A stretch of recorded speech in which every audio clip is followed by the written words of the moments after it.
Um chamado à santidade, quando a igreja supera o mundo no pecado. A igreja de Cristo deve ser um farol de santidade, separada do mundo e comprometida com a verdade do Evangelho. No entanto, muitas vezes encontramos dentro da igreja pecados ainda mais graves do que aqueles praticados pelos incrédulos. Foi exatamente isso que ocorreu na igreja em Corinto, onde um pecado abominável, um homem vivendo em imoralidade com a mulher de seu próprio pai, estava sendo tolerado dentro da igreja. Essa realidade deve servir como um alerta urgente para todos os crentes. E é alarmante quando aqueles que deveriam ser luz acabam por praticar obras das trevas de maneira ainda mais escandalosa do que os incrédulos.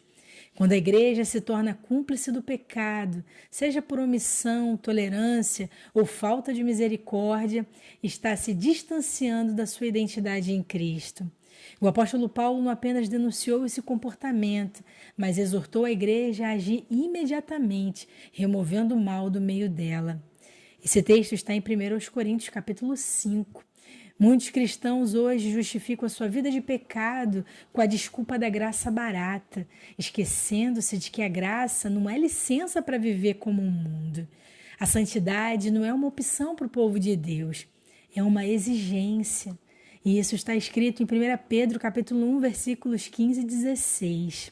Cristo não morreu para que seus seguidores permanecessem escravizados no pecado, mas para que fossem transformados em novas criaturas. Em muitas congregações, há casos de avareza disfarçada de prosperidade, adultério encoberto por aparências religiosas, fofoca sendo tratada como mera opinião e idolatria moderna através do culto a líderes e influenciadores. O pecado, se não for tratado com seriedade, a igreja se tornará irreconhecível em relação ao mundo. Em Romanos capítulo 12, versículo 2, Paulo ordena: "E não vos conformeis com este mundo, mas transformai-vos pela renovação do vosso entendimento."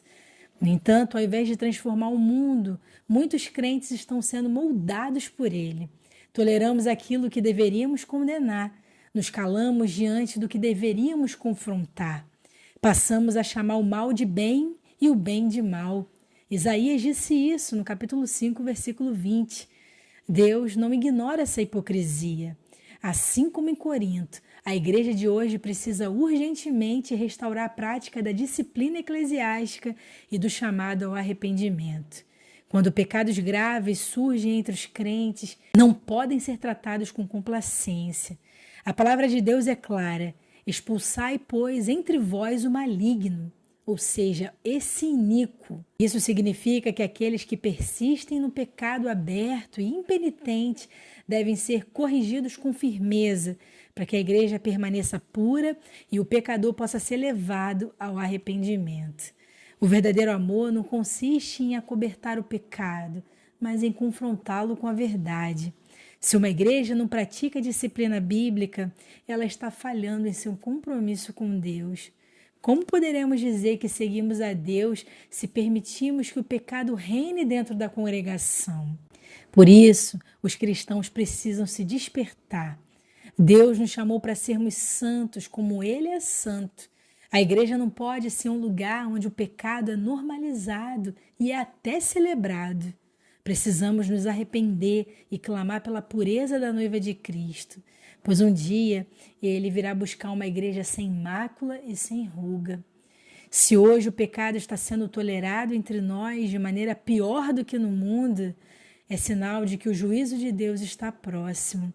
Que cada um examine sua vida e se afaste da impureza, pois sem santificação ninguém verá o Senhor. É tempo de abandonarmos a mornidão espiritual e voltarmos ao primeiro amor, vivendo em santidade, temor e fidelidade ao nosso Deus.